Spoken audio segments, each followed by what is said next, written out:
Everybody, so in today's video, we're going to be talking about CPTSD stuff again. We're going to be breaking down the different developmental arrests of CPTSD sort of in individual videos as we go along.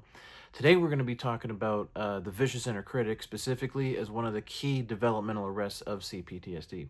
So the vicious inner critic is pretty much as it sounds. It's just your inner critic. Frankly, everyone has one to some degree or another. Everyone has like a regular inner critic. Unfortunately, those of us who've been through a lot of trauma or a lot of like narcissistic abuse or extreme levels of criticism, we develop they literally call it the vicious inner critic because it is vicious. It's unbelievable. You'll see me smiling here and there just because of how crazy it is, but it's not really, it's not fun.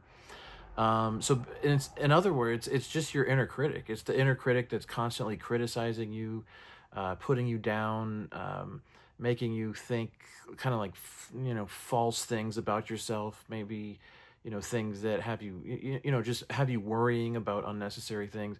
I've done a lot of healing and growth and work on all these different areas myself.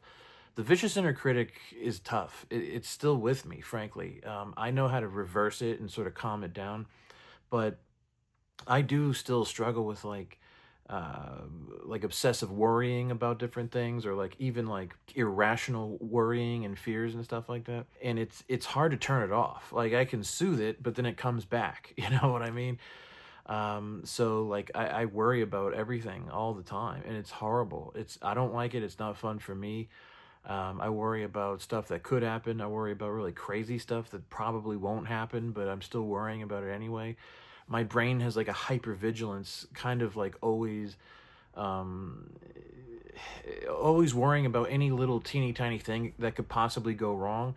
And that comes from dealing with a narcissist on a long term basis. My mother is my narcissist.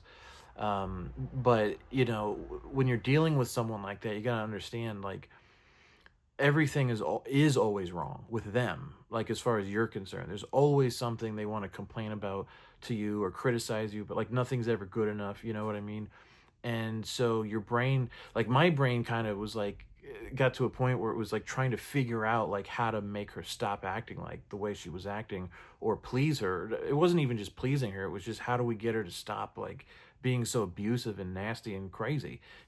Like, so your brain kind of starts to go into overdrive trying to uh you know think of anything that could possibly go wrong and try to fix it before it happens, so that the narcissist hopefully won't be abusive towards you or criticize you. But it never works, unfortunately. It's what you call a no-win scenario. Unfortunately, dealing with a narcissist is a no-win scenario. By the way, you don't necessarily get CPTSD just from narcissistic abuse, but it is quite common to go through narcissistic abuse, for people that have CPTSD to have gotten it from narcissistic abuse or something similar. So the vicious inner critic, really, unfortunately, it's like it's also kind of like the narcissist like programming itself into your brain so that it will be abusive towards you and put you down and tear you down and criticize you even when the narcissist isn't around. And unfortunately, this is one of the most insidious things about narcissistic abuse, is that it kind of lasts with you. It's with you for the rest of your life. I mean, you can kind of, tone it down or get it to calm down, but it's sort of always there in the background. And that's a result of, it's just hypervigilance and trying to, stave off threats before they happen. But with narcissistic abuse, there's no scenario, there's no situation where you can get them to stop behaving the way they behave.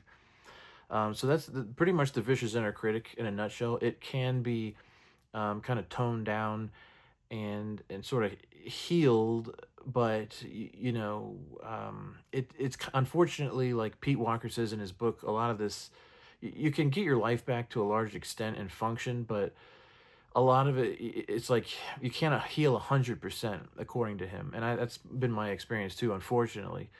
I just wanted to describe a little bit about what the vicious inner critic is in this particular video, and we'll talk more about how to overcome this type of thing in future videos as well. So it's basically just your everyday inner critic that won't turn off. But the vicious inner critic is kind of like the narcissist programming in your brain that's running on like post-traumatic stress disorder, or complex post-traumatic stress disorder, as a result of going through extreme trauma, where you were in really crazy situations, and it was like hell, and you just want to prevent yourself from going back to a place like that. So you're constantly thinking about scenarios that can happen, where it's just, it's exhausting, frankly. And but you can turn it around, and you can learn, especially like the aspect of the critic that puts you down, and has like irrational thoughts. You can learn to spot like irrational thoughts and replace them with rational thoughts. But we'll get more into that in the future videos. I hope that sheds some light on the vicious inner critic, and I'll see you guys in the next one. Take care.